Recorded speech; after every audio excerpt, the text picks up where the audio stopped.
విమానం ఎక్కాక మధ్యాకాశంలోకెళ్తే దేవదూతలు కనిపిస్తాయంటారు. మాకైతే ఏకంగా దేవుడే కనిపించాడు.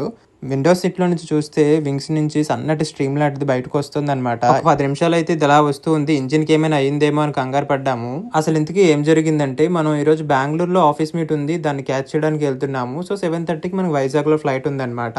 సో, మనం అయితే ఎర్లీగానే స్టార్ట్ అయ్యి ఎయిర్‌పోర్ట్‌కైతే రీచ్ అయ్యాము. ఇక చూసుకున్నట్టయితే సెక్యూరిటీ చెకప్ చాలా బీభత్సంగా జరిగింది. టెన్షన్ పడ్డామనమాట.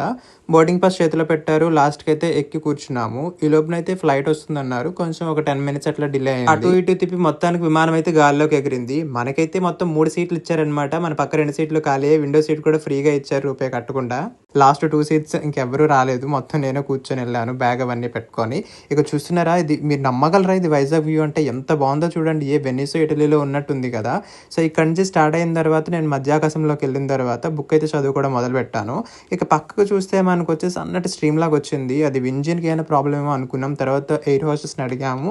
అది అట్లాగే వస్తుందన్నారనమాట. నో వరీస్ అన్నారు. మొత్తానికైతే బెంగుళూరులో ల్యాండ్ అయిపోయామనమాట. Thanks for watching. If you like this video make sure you like and subscribe to my channel.